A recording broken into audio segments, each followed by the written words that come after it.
Film की शुरुआत में हम एक फैमिली को देखते हैं। हनीफ, नादिया और उनके 3 बच्चे, दीना, सांदी और हकी।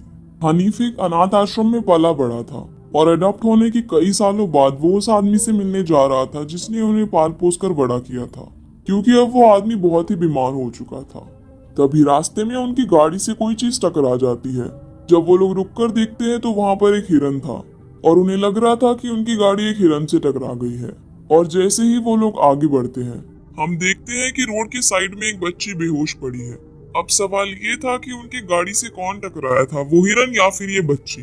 उसके बाद वो लोग ऑर्फनेज पहुंच जाते हैं और वहां पर जाकर ममन और सिटी से मिलते हैं। तभी वहां पर एक कार आकर रुकती है जिसमें से 4 लोग निकलते हैं।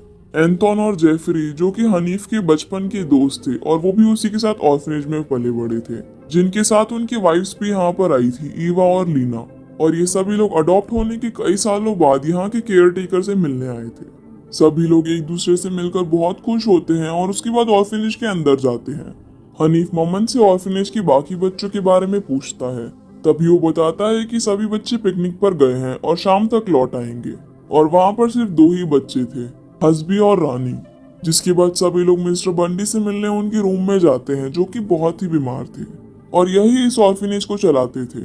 हसबी और रानी बाकी बच्चों को ऑर्फनेज दिखाने लगते हैं। तभी हसबी बताता है कि वो यहाँ पर बचपन से रह रहा है और रानी यहाँ पर 10 साल की उम्र से रह रही है, क्योंकि उसकी मॉम उसे यहाँ पर छोड़ गई थी। तभी रानी कहती है कि उसकी मॉम उसे लेने जरूर आएंगी। जब हसबी उन लोगों को उनका बेडरूम दिखा रहा होता है, तभी हाकी बाहर आकर एक रूम के पास जाता है जो कि लॉक था। तभी रानी उसके पास आती है और उसे बताती है कि ये रूम 20 सालों से लॉक है और कई साल पहले इस ऑर्फनेज में मिस मीरा नाम की एक औरत काम किया करती थी। एक दिन वो मूर्नी नाम की बच्ची को लेकर बाहर गई और जोर जोर से चिल्लाने लगी कि इस पर किसी बुरी आत्मा का साया है। जिसके बाद सब लोग उन्हें पागल समझने लगे और उन्हें इस रूम के अंदर बंद कर दिया गया। और वो उस दरवाजे पर अपना सर पीट पीट कर उसे खुलवाने की कोशिश करती रही, लेकिन जब तक वो दरवाजा खुलता है तब तक उनकी मौत हो चुकी थी और तभी से इस दरवाजे को बंद रखा गया है। उसके बाद बाकी सब लोगों ने मुरली को ढूंढने की बहुत कोशिश की, लेकिन वो कहीं भी नहीं मिले और सब लोगों का मानना यही था कि मिस मीरा ने उसे मार दिया है। ये सब सुनकर हकी डर जाता है और वो सभी लोगों के पास चला जाता है, जो कि मिस्टर बंडी के रूम में बैठकर हंसी मजाक कर कर पुरानी यादों को ताजा कर रहे थे। हॉकी को वहां पर एक पुरानी एल्बम मिलती है जिसमें एक ही फोटोग्राफ थी, जो कि मिस मीरा और मूरनी की थी। तभी हॉकी उनसे उनके बारे में पूछता है। तभी एंटोन बताता है कि ये मिस मीरा है, जो कि बचपन में उनका ख्याल रखती थी और वो भी इसी ऑर्फनेज में काम करती थी, लेकिन उनकी दिमागी हालत खराब होने के बाद उनकी मौत हो गई और मूरनी गायब हो गई थी, इसीलिए उसके बारे में किसी को कुछ भी नहीं पता। तभी हकी कहता है कि मिस मीरा ने ही मूरनी को जंगल में दफना दिया था। और इससे पहले कि एंटोन इस बात के बारे में और कुछ कहता, तभी नादिया सबको डिनर टेबल पर चलने के लिए कहती है। जिसके बाद हनीफ कार से कुछ सामान लेने जाता है। तभी वो नोटिस करता है कि उसकी बोनट पर खून लगा है और वहां पर एक कपड़े का टुकड़ा भी अटका हुआ था। तभी हनीफ सोच में पड़ जाता है कि उसने अपनी कार से किसको हिट किया था और वो जेफरी के साथ बैठकर उसी जगह पर जाने लगता है।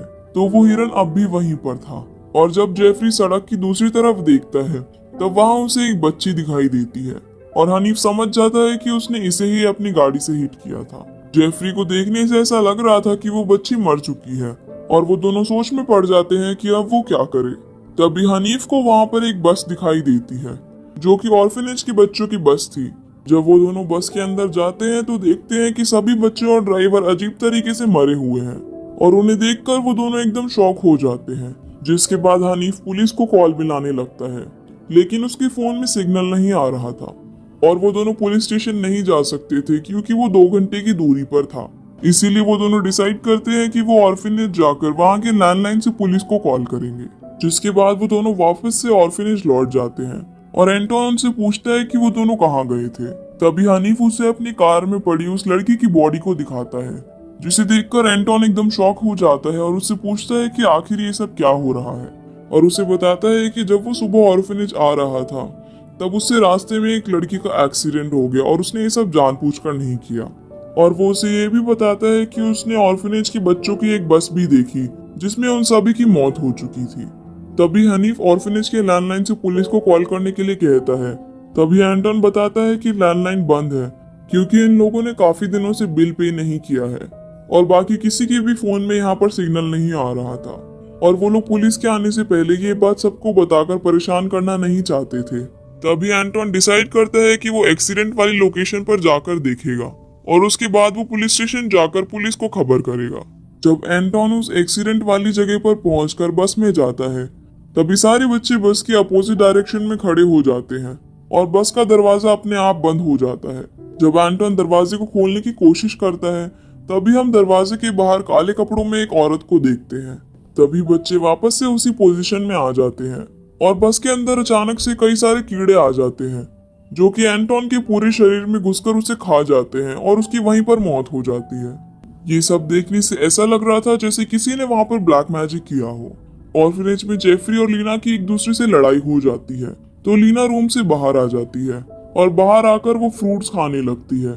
तभी शीशे में देखकर उसे ऐसा लगता है कि वो मोटी हो रही है, तो वो चाकू से अपने गर्दन और पेट की स्किन को छीलने लगती है और देखने से ऐसा लगता है कि लीना से ये सब कोई करवा रहा है।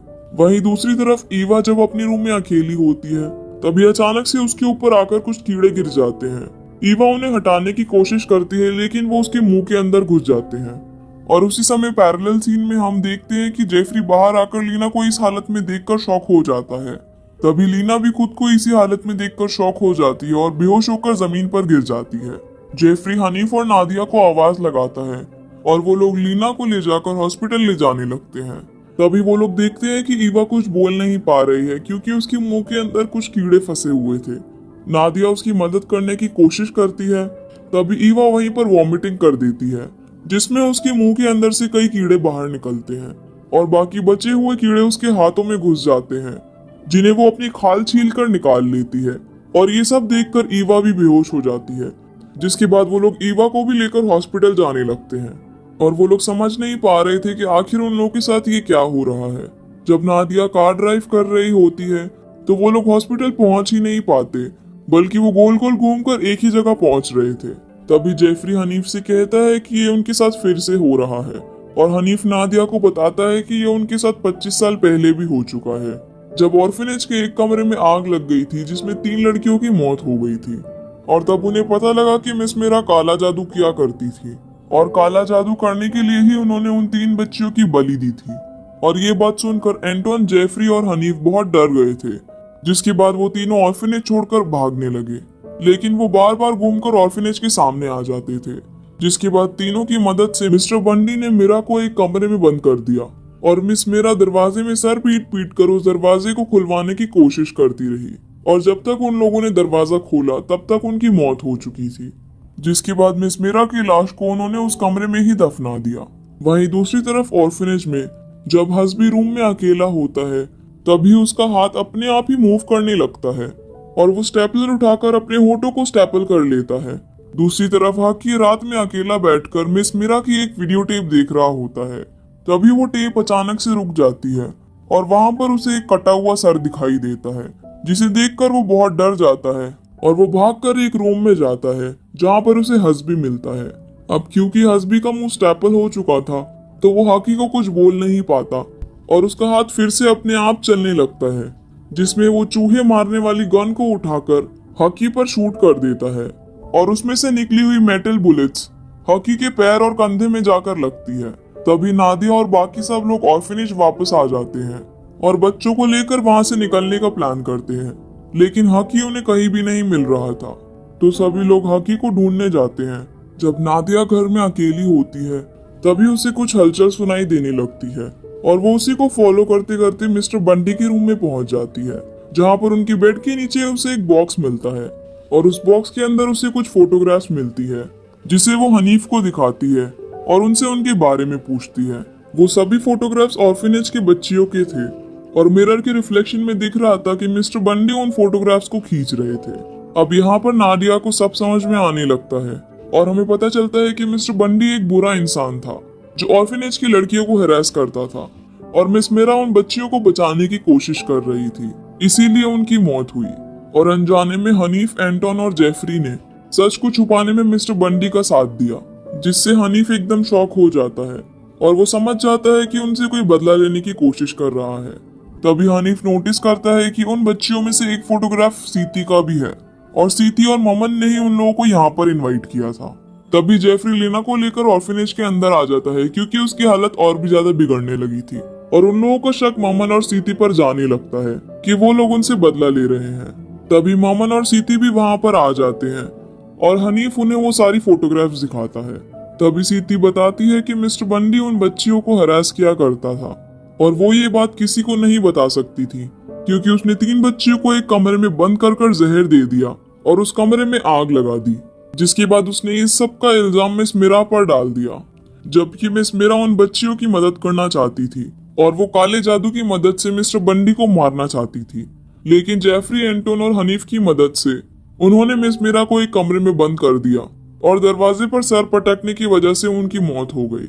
और सीती उन लोगों को समझाने की कोशिश करती है कि आज यहाँ पर जो भी कुछ हो रहा है उसके बारे में उन्हें कुछ भी नहीं पता है। तभी उस बच्चे को होश आ जाता है जिसका एक्सीडेंट हनीफ की कार से हुआ था और वो कार से निकलकर ऑर्फनेज में आ जाती है। तभी वो उससे पूछते हैं कि बाकी बच्चों के साथ क्या हुआ और वो बताती है कि जब वो लोग पिकनिक से वापस घर आ रहे थे तभी बस का एक्सीडेंट हो गया और बस के अंदर एक औरत आती है जिसने काले कपड़े पहने हुए थे, जिसके बाद सभी बच्चे अपना सर पटकने लगते हैं जैसे कि उन पर किसी ने काला जादू कर दिया हो और वो पोजेस हो गए हों। लेकिन मुस्तिका पर उसका असर नहीं हुआ था क्योंकि उसने अपने कानों पर हेडफोन लगाए हुए थे और वो बस से निकलकर रोड की तरफ मदद मांगने के लिए भागती है। लेकिन तभी हनीफ की कार से उसका एक्सीडेंट हो जाता है और ये सब सुनकर हनीफ को बहुत गुस्सा आने लगता है, तो वो मिस्टर बंडी के रूम में जाकर उनका गला दबाने लगता है। लेकिन नादिया उसे ऐसा करने से रोक देती है और वहां पर उसे मुरनी की एक फोटोग्राफ मिलती है जिससे वो समझ जाता है कि ये सब और कोई नहीं बल्कि मुरनी कर रही है। तभी हस्बी हकी को लेकर वहां पर आता है और वो सभी लोग वहां से निकलकर भागने लगते हैं और जैसे ही वो लोग बाहर जाते हैं तभी ईवा पोजेस हो जाती है और कार पर अपना सर पटकने लगती है। तभी हनीफ जोर जोर से चिल्लाकर मुरनी को ये सब रोकने के लिए कहता है और मुरनी वहां आकर हनीफ का गला दबाने लगती है और जब नादिया उसे रोकने की कोशिश करती है तभी रानी पीछे से आकर नादिया के सर पर एक ईंट मार देती है जिससे वो बेहोश हो जाती है। अब यहाँ हमें पता चलता है कि रानी मुरनी की बेटी है। जब नादिया को होश आता है तो वो सभी लोगों को ढूंढने लगती है और वो देखती है कि मुरनी अपनी शक्तियों से सभी लोगों को पनिश कर रही है और वो उन लोगों को बचाने की कोशिश भी करती है, लेकिन सभी दरवाजे बंद थे। जिसके बाद वो उसी रूम में जाती है जहाँ पर मिस मीरा की मौत हुई थी और वहां पर कैंडल जलाकर मुरनी कोई ब्लैक मैजिक परफॉर्म करने वाली थी। तभी मुरनी उन्हें कहती है कि आज वो सभी लोग मरेंगे, लेकिन नादिया उसे समझाने की कोशिश करती है कि उन्हें इस सब के बारे में नहीं पता था। तभी मुरनी कहती है कि ये भी एक पाप है और इसीलिए वो उन लोगों को नहीं छोड़ेगी। तो नादिया उससे पूछती है कि उसने बस में उन सभी बच्चों को क्यों मारा और इस पर मुरनी का कहना था कि इस ऑर्फनेज में पलकर बड़े होने से अच्छा तो उनकी मौत हो जाती, इसीलिए उसने उन लोगों को मार दिया।